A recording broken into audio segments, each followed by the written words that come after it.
The next thing is I like to call this rules of engagement. So you can see that I've got pictures of myself delivering, for different audiences. You've got some of them laughing because, I like to think I'm funny at times, right? And there's different ways that you can engage your audience, right? So, you've got your games and your icebreakers. So there's different games that I like to play with my audience, depending on the size, you can get games where you get them to stand up and do things. As you can see in like one of the images as well, you can get your audience, get on with tasks and activities. Another thing that I think is so important that I'm really gonna after giving this a section is energy. Your energy is so important when it comes to engaging your audience, but I'll delve into that later. Videos are very important as well, because at times what videos do, this is really good, a really good tip, right?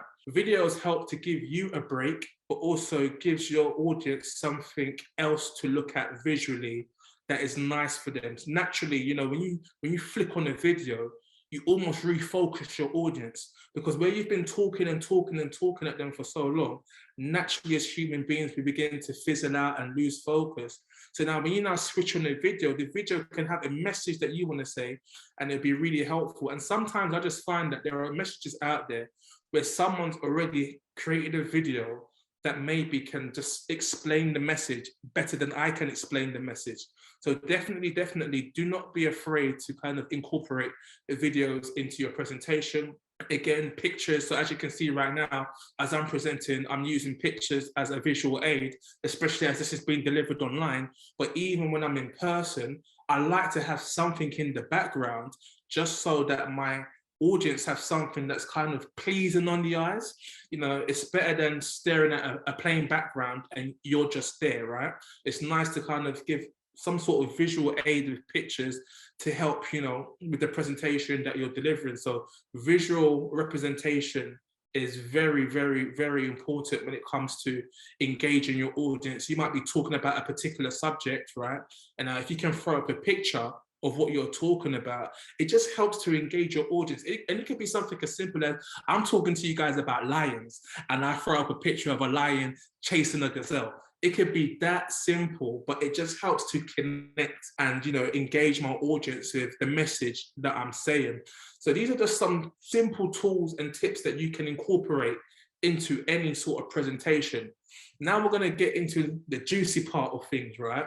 And that is how to connect with your audience. I don't know if any of you have ever given a public speech, a presentation, and you feel like your audience is not engaged with you, or they're disconnected, or you feel like, are they even enjoying what I'm saying, right? There's so many things that you can do as a speaker to help you connect with your audience. And the one thing is know your audience so you can build rapport. So I touched on this earlier. For example, once I know my demographic, once I know the type of audience I've got, I know exactly what I can prepare for them in terms of stories, if I'm going to tell a joke, in terms of visual aid. It's so important that you know the audience that you have in front of you. So even when you're asking questions to them, you're asking questions that your audience can relate to. Also, tell your audience something about you. People love learning about the person that is speaking to them, right? People don't like it when you're giving them instructions, you're telling them to do things, and they have no clue about who you are as a person. Another thing you can do with your audience is talk about current affairs. So things that are happening in the country, things that's happening in the news right now. Feel free to bring that into your presentation. So for example, when we was going through the thick of COVID, naturally I was making a lot of references to COVID, to lockdown, to going through the pandemic at that time. Why? Because it was a current affair. So feel free to connect with your audience with current affairs. There was times when I was making jokes with my audience at like, hey man, how many of you can't get toilet roll at your local supermarket? I go to my local supermarket and all the toilet roll is cleared off the shelves, and people are laughing like, yeah man, it's the same for me. And that's how you can almost make a current affair that's so sensitive, light-hearted at the same time, but connect with your audiences at the same time. Because hey man, we're all going through lockdown at the same time, right? Then, another way to connect with your audience is facts, it's figures, it's finding. I love it when people educate me, especially as a speaker. So, When you hear stuff like, hey, 70% of this is this, I'm like, oh, wow, okay. You're dropping some game on me right now. You're giving me some gems, okay. And you start to take, no, you're connect. People love learning, right? People love learning. So feel free to drop some facts on them, some figures, some findings. And again, man, stories, I'm going to keep banging on about stories. Stories are just one of the most powerful ways to connect with your audience. Now, watch this. I want to say this, right? Because one thing that has happened with a lot of speakers, right, is don't be a robot. I'm going to say it again, guys. Don't be a robot. Oh, Mr. Beazy said stories, so let me make sure I have a story in my presentation. No, have a story in your presentation if it makes sense. Because I've been to so many seminars, and I'm talking that some of the top speakers in the world. Tony Robbins. I've been to 4-day seminars, I've been there, and they've had speakers come in, and I'm like, oh, this is what this guy's doing. Oh, this is the part where now he's going to tell a story, because now after the story, he wants to sell a product. I get it, right? So what he's trying to do is connect with me emotionally, but it's manipulation, because he's connecting with me emotionally so he can sell a product. That's not what I'm here to do, right? When you tell a story, make sure it comes from the heart. Make sure it's authentic. So when I tell stories about my personal life and my family, I ain't selling no product to you. I'm telling it to you because I ain't trying to hide from you. I ain't trying to be fake with you. I'm trying to keep it real with you, right?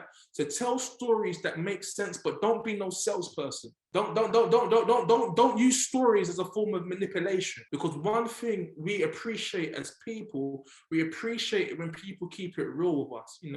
Tell me a story, not because you're trying to sell me a product. Tell me a story because you're trying to change my life. Tell me a story because you're trying to add some value to me, right? It's so important. And watch this, man.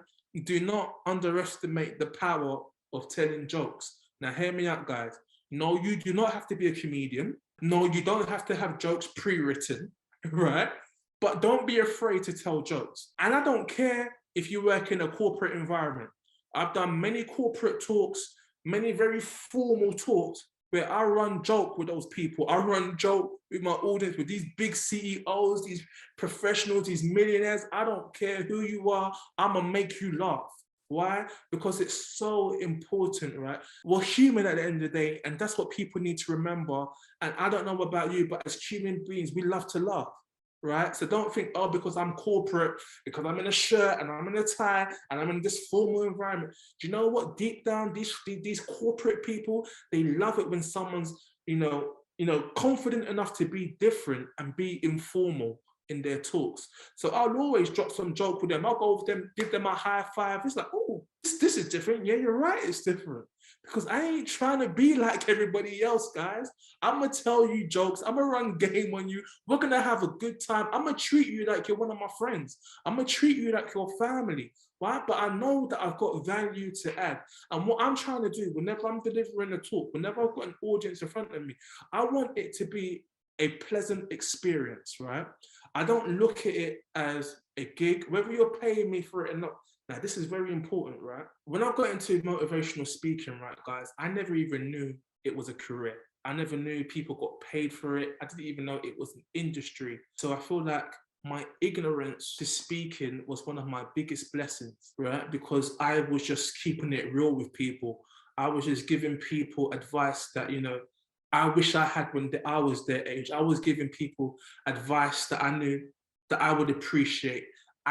I've never been to a speaking camp. I didn't go university and, get a degree in speaking. Speaking is my gift, guys. Speaking is my gift, right? So I said, I'm going to use my gift to connect with people and help people, right? So feel free to just be yourself, man.